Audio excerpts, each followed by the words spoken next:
I think it was in 2003, Joe, I wrote an article for Fortune actually about the trade deficit. I was worried about it getting too large then because, again, it was getting to be 3% or so of GDP. It wasn't specific to China at all, but it was just a question of how wise it is to let the trade deficit grow larger and larger, because when you run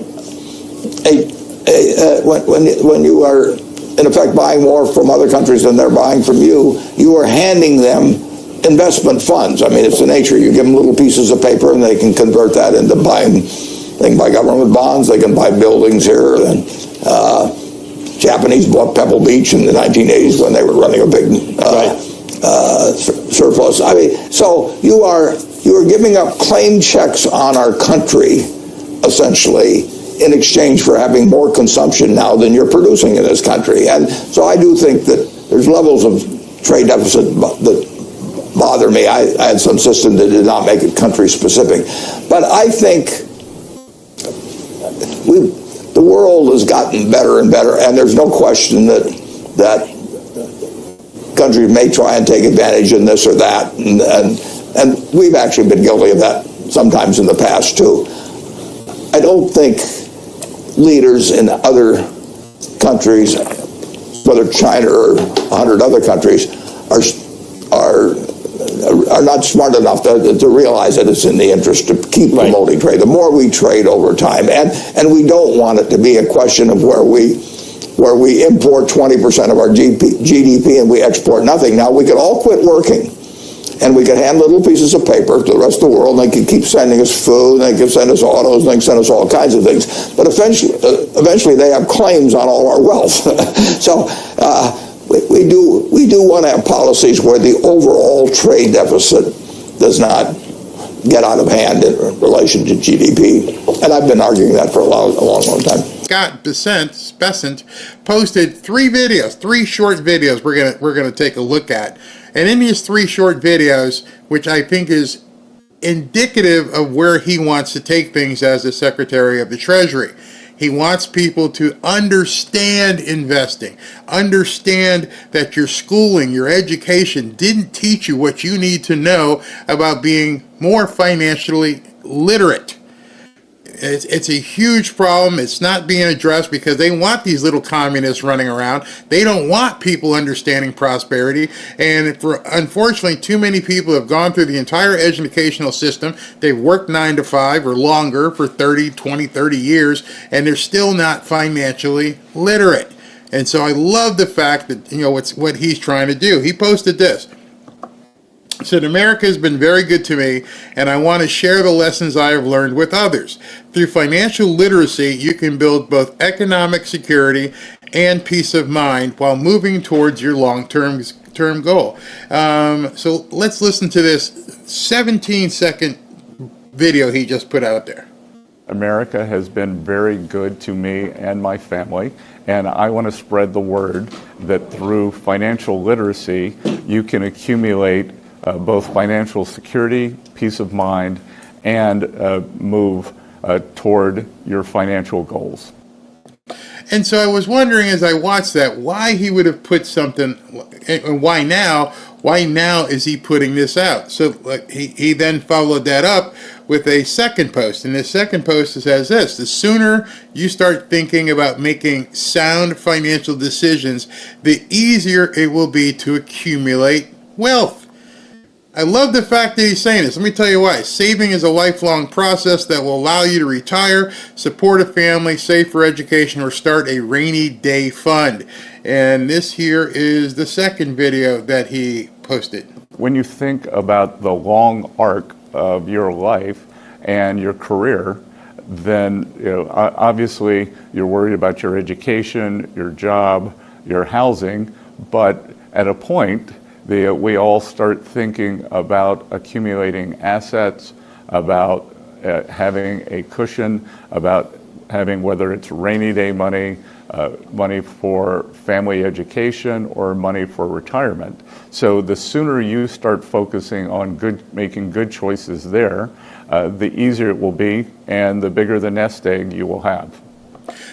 I want you to think, when's the last time you've heard somebody from our Department of Treasury talk to everyday people about how to accumulate wealth. Didn't hear it with Janet Yellen. Never. Never. The Democrats don't want to hear this message. So I found it odd and welcoming that this administration is now saying, okay, big business is up here. Let's talk to you. Let's talk to the individual person and let them understand it's, number one, wealth isn't a bad word. That's the other thing. Wealth isn't a bad word. Prosperity isn't a bad word. Some people have been programmed to think wealth and prosperity are bad things. You know, I've had a couple run-ins with people in the chat. Oh, it's the root of all evil. Bull crap. Absolute bull crap. Get as much as you can. Have fun. What did President Trump say? Live life. You can't live a really prosperous life if you don't prosper. And I'm not saying people who are disabled or people who are now retired and they believe they're past the point of prospering. But you can pass that message on. See, it doesn't cost you anything to pass the message on. Hey, Johnny, what are you doing? You're looking like a little knucklehead right now. You're talking about doing this and doing that. Let me tell you about what you need to do so when you're my age, you're not going to have to worry about this. I firmly want my grandkids to be retired at the time of their choosing. I'm not saying you got to retire when you're 65. I'm not saying to retire when you're 40. I'm saying it should be on your terms. You know what? I got a pretty good nest egg. Yeah, I'm done. I am done at 28. I've invested, I've bought property, I've bought gold, and now I'm done. So as I get married and have kids, I'm going to do the same thing. I'm going to tell my children. So hopefully my grandson will tell my great grandkids, hey, okay, I know you're thinking about doing this, but trust me, you need to do this. You need to try and do it this way, because if you do it this way, it's going to work out for you. I told you earlier, I want to start a new business. I want to begin promoting concerts for Christians. And to me, it's not really a new business. It's something I did. Let me see if I can show you. I mentioned this before. It's something I did a long time ago in my past life. Let me see. Do I have that here? Wait 1 second. Yeah. It was something I did in my past life, and it worked out very, very well for me. I told you I used to promote concerts. And that's me, a much younger me, a much younger, heavier me. And there's my gorgeous wife, Robin. And then there's Charlie Daniels. And we were on his bus, and I got to meet this man and did business with him for a number of years and promoted a number of his concerts. And it was almost like a familial feeling that I had every time we ran into him. And we got to go sit on the bus and talk to him and hear him talk about his music. I told you why he changed the words to The Devil Went Down to Georgia. And I don't mean to say things from like an old wise sage type thing, but it's something I know. And so, and because I know it, I'm like, you know what? I don't want to go back to doing rock concerts, but I'm taking something that God gave me, and he showed me and said, you know what? Now's your time to go back in doing concerts, but you're not going to do the rock and roll, rock, sex, and drugs thing. No, not going to do that. No, you're going to do Christian concerts. Oh. Yeah, I know how to do concerts. Just the same thing, just different band. And so I told Ashley about it this morning, and she's like, you don't have time. I'm like, I'm going to make time. As long as I'm breathing when I wake up in the morning, I want to learn and continue to prosper. And I don't feel bad about it. I told Robin, I'm like, she's like, you want to do it? I've been talking about it for a month. And she's like, you want to go back into that? I'm like, that is one thing I'm having a problem with. She's like that. Making money off of Christian concerts. And it came from that one guy, or people were saying, and so I talked to JJ, Pastor JJ, and it was really funny. He's like, you're feeling bad because you're going to make money doing Christian concerts? Yeah. Are you going to pay the Talent? Yeah. So you're going to pay the people to sing. Yeah. So they're not doing it for free. No. So they're going to get paid to sing Christian songs. Yeah. So what's your problem? Oh, yeah. Oh, yeah. So if Lauren Daigle wants $150,000 to come sing for an hour and she gets paid $150,000, anybody writing anything in here and say, oh, my gosh, she's getting paid $150,000? If I talk to XYZ Act and they come and they play and they get paid, nobody's screaming about Elevation Worship getting paid. The other day during prayer night, I played one of the Elevation Music songs, and bam, within an hour, YouTube says, you can't play that. That's theirs. They're getting paid. Oh, so Christian music's not free? No. So I had to delete it. So if it's okay for Christian radio stations, and it's okay for Christian artists, then it's okay for Barry. That's a new twist on my financial literacy.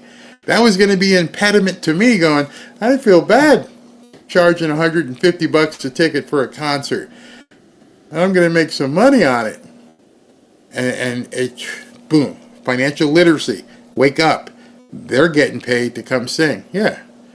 And they're driving in a bus and they're paying a tour bus driver. Yeah, tour bus driver doing it for free? No, he's got to drive the bus. Well, why didn't he just do it, for for the goodness of it? Because he's getting paid. Financial literacy, people. Don't let anybody tell you it's wrong just because you're Christian or you believe a certain thing that you can't make money. The third post that he made, and these were in succession.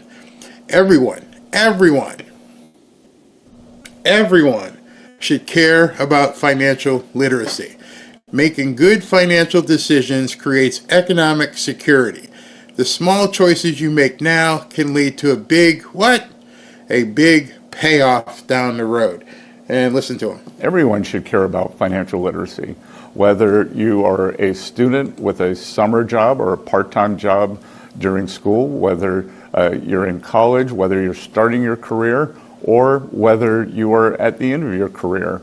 Making good financial choices creates economic security, and look, it's fun. You learn about the markets, you learn how to properly allocate resources, and there's a big payoff over the long term for something you can do early in your career. I don't see nothing wrong with that. In fact, I absolutely applaud.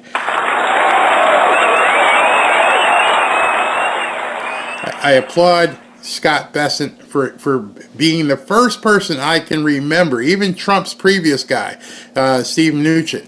This is the first cabinet member in the Treasury that I've ever seen promote prosperity for the ordinary American. No one's told anybody about that. Nobody talks about that. And I don't know if he, obviously he talked to Trump and said, hey, listen, I want to start putting this message out there. I firmly believe in it. I'm a billionaire. I'd like to give back. And now I'm in a position of authority where people will listen. And his first message, first time he's posted this is, everyone needs financial literacy. You know why? Because then you don't need the government. That's why the Democrats will never say it. If you are financially secure, you don't need the government. And the Democrats only survive by people who need the government. That's it. That's their only method of survival. The entire party is done if people are prosperous. Make America great again. Make America wealthy again. What if you don't have any money to invest, living day to day on Social Security? You have a mind. You have a mind, and if your mind has an idea and you flesh it out and that idea has merit, you will get the money. Don't limit yourself. That's the biggest thing I can tell you is don't limit yourself.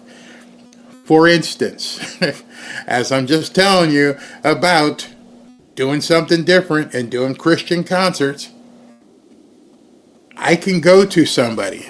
If I didn't want to fund it to myself, I can go to somebody and say, hey, listen, I want to promote this concert with Lauren Daigle. Lauren Daigle wants to pay 150. She wants to get paid 150 grand. It's going to cost this much for police and security and parking people and the venue and insurance and this and that. All in, it's going to cost me production. It's going to cost me $225,000 to put this together. However, Mr. Investor, that's my idea. I can put this together because I have the know-how to do this. See, what you just mentioned in your comment here is you said living day-to-day on Social Security, but you didn't tell me what you know. You may be a former welder. You may be a former XYZ, but you may have knowledge. You're living day-to-day on Social Security. I have the knowledge from years and years and years and thousands of concerts and in festivals and events that I can go to an investor and go, okay, here's me. I know how to do it. Okay. You got the experience? Yeah, I can do it. I can execute. Great. And here's how, and here's why, and here's who I've been involved with. And all right, so I settled that. Okay, you can do it. Now what's your plan? My plan is, I want to do this concert, and it's going to cost me $225,000. Okay, that's your cost basis. What's the upside? Well, at $100 a ticket, I need to sell this many tickets to break even. All right, I see what your break even is. But if I sell this many tickets, then we make some money. If I sell 10,000, we start with the parking costs and everything else. All right. Now I have to verify to you, can Lauren Daigle bring that many tickets? Here's the information that says she's been, basically averaging across the country. She's been averaging 19,000 tickets per show sold. Her average gross is this much. Now I've given the investor all the information. They can say, I'll come in and I'll give you this much to put it together, and I want 50% of the profit. Didn't cost me a dime. Not a single dime. So when people say, I don't have any money to invest, no one's ever said it has to be your money. You got to have the idea. You got to do the work. You got to come up with the plan. Then sell it to somebody and say, here's my idea. Will you back it? I got a real simple one for you. Any of you can understand. Do you know that some of these poker tournaments that you see online or on television, the buy-in may be $25,000 or $50,000. Now, some of these guys are so successful, they could they could probably pay their own buy-in without any problem. But if they're smart, they say, listen, you want to cover the buy-in, I'll split the winnings with you if I win 60-40, 70-30. Same thing. All right, so I need to know who you're playing against, what you're going to be playing, what's your history, how much do you make per event. Okay, it seems like a willing risk. And then you make your deal. So don't let anyone ever tell you, I don't have the money so I can't do it. Because if you continue to think that, if you think because you don't have the money, that's the thing that's causing you not to get the golden ring, then you're never going to get the golden ring. In real estate, I went through it before. If I find a deal and the deal makes sense, the money's always there. I can't tell you how many emails I get per week from people saying, I've got this money ready to put on the street. If you got a deal, let me know. All the time. I could literally show it to you right now, but I haven't sanitized the guy's names and phone numbers. There's one guy's like, I got $5 million cash liquid. I need deals. So if you know there's a deal to be had and you know you can get the money, oh, well, I guess I'll go find some deals and work a deal with this guy. The word deal doesn't happen around Democrats. Notice you're hearing it almost every day with Trump. Some of you guys are probably like, why does he say it so much? Oh, yeah, we're going to cut a deal here. We're going to do a deal there. We're going to do art of the deal. He wrote the doggone book. Democrats don't say deal. They don't want you to know there's a deal to be had. They want you to think, what's the old other axiom? Oh, you need money to make money. Nope. They're lying to you. And it's something that has been ingrained in people's warped ideology for quite some time. Don't buy into it. Even a small gold coin grows in value. What did this guy, Zach says, I got deals. I got deals. The minute you have more than 2K, the Social Security will be taken. Educate yourself what you were talking about. The minute you have more than 2K, the Social Security will be taken. Educate yourself on what you're talking about. What are you talking about? You know that big ass tax code, that big tax code everyone is all afraid of? Well, you might want to learn something about that. Ooh, I came in late, I'll catch up. Now tell us how to meet the one who has the money. They don't seem too excited to meet poor folks. No, nobody wants to meet poor folks because you know why? If you're working something from the perspective of can you help me, you're already lost. You need to know when you go to the table, the sell is, I can help you. Mr. Investor, I can help you make more money. They don't give a crap about you. They're not doing it. They're not a charity. They're in it to make money. They're in it to invest. Invest means they want a return, possibly a return. So if you go and say, listen, I need your help. No, I'm not in the help business. I'm in the Barry business. Tell me what I get. What you get, we'll negotiate. I'll let you know what you get. See, that's a whole other...